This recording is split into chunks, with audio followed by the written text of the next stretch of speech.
All right, let's talk. So today's going to be the daily astrology for June 25th.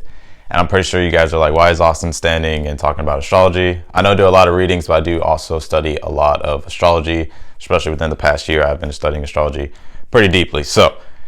And I just wanted to bring you guys this video because I'm pretty sure there's a lot going on in the collective, and I feel like maybe this can help a lot of people, especially today. We're going to be talking about Venus going direct. I actually went direct yesterday, but Venus for the past 41 days has been in retrograde. So basically what this saying is Venus kind of slowed down and it went backwards for the past 40 days. So this kind of gave us a deeper insight and deeper look into our relationships. Venus rules relationships. It rules, love relationships, partnerships. It rules money as well. So the past 40 days or so while I was in retrograde, it kind of gave us a deeper insight and reflection into like our past relationships, or even if you're in a relationship now, it kind of slowed things down and made you be able to kind of see things in your relationships, your careers, partnerships, and stuff like that, that kind of needed to be either addressed or worked on, or there's just things that came up that kind of teach you, like, I'm not going to say like lessons, but like it kind of to teach you things. And now since Venus is going direct, Venus is moving forward now. So the past 40 days probably been rough in relationships, partnerships, money and stuff too. Having to come up with new ways, especially what's going on in the world, to connect with people, to make money and stuff like that. So with it going direct now, it's going to be opening up. And I feel like for the past 40 days, it's kind of been trying to teach us, now with it going forward, what it is that we really want and what really makes sense for us as far as our relationships, partnerships, love relationships, money, and stuff like that. So also saying, with that being said, we do have Mars sextiling Saturn today too. So, and also too, Mars is scoring North Node and the South Node, which is important. I'll get to that, but we'll talk Mars sextiling Saturn. So Mars sextiling Saturn. Saturn is in Aquarius at 0 degrees. Mars is at 28 degrees of Pisces. It's about to be in this dignified home.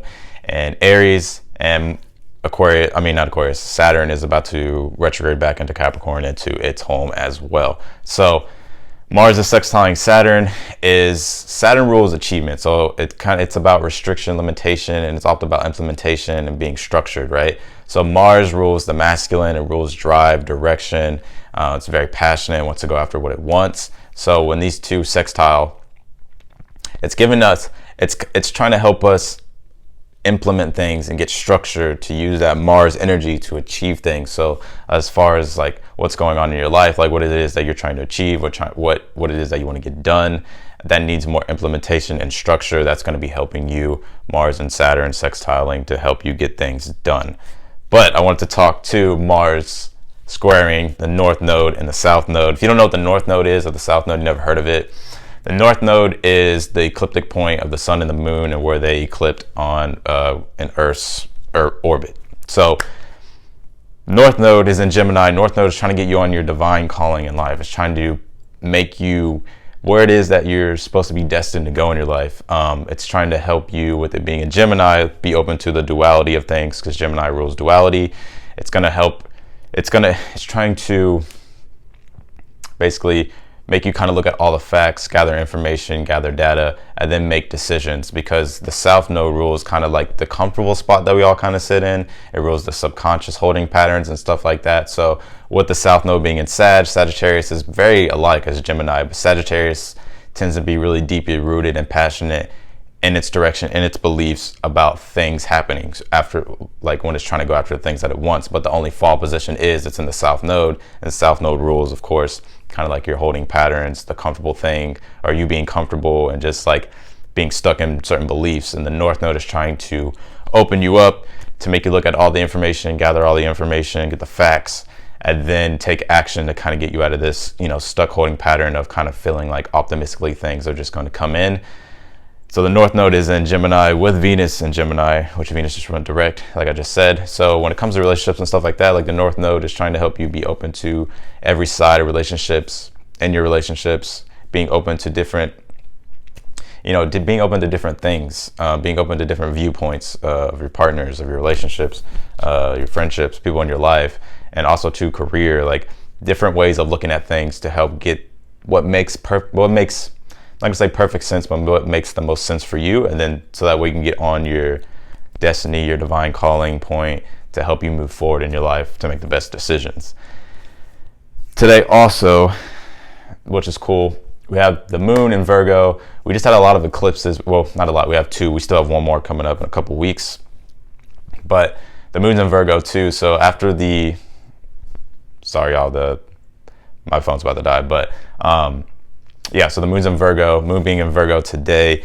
Moon in Virgo is all about being analytical, practical, and going after things and cleaning up things. So it's like emotionally, like we're gonna be looking at and feeling like, you know, like what makes the most sense for us. And then with all the eclipses that just happened, with the moon being in Cancer, then it went into Leo, it's gonna be kind of cleaning up the things from what the eclipses brought. And I'll do another video on that another time. But basically eclipses are kind of like closing points and new beginnings. So like it's, you know, and we had a new moon eclipse with that, so it was pretty dope, but at 0 degrees of Cancer. So it's trying to, the moon in Virgo, clean things up and get things done that will make us feel better emotionally, especially after the eclipses. But yeah, that's all I really wanted to talk about today. Neptune just also went retrograde, so that's going to be slowing down things, and with Neptune being in Pisces and kind of opening us up more to look at things that we may have been like either deceiving ourselves or not being able to fully understand or see things clearly. And with the retrograde happening, it's going to be slowing down the process, and we'll be able to kind of be open and look more so of like where it is that we can improve in that area. But yeah, other than that, that's pretty much it for today. We have 6 planets in retrograde, 2 in Capricorn, we're about to have 3 in Capricorn with Saturn going back into its home spot in Capricorn. We got the Pluto-Jupiter conjunction coming up, which is going to be bringing a massive breakthrough and change. We can kind of already see that in our society and what's going on. So that'll be an interesting video to talk about, as those are about to approach 0 degrees, and that's going to create pretty much the boom combustion point. But otherwise than that, y'all, I'll talk to y'all in the next video. I may be doing these daily or every other day. I'm not really sure. Or weekly, just depending on like if I feel like it needs to be talked about. I kind of really enjoy this, so I'll probably be talking about it a lot. But yeah, that's it, y'all. I'll talk to y'all all in the next one, and thank y'all for watching.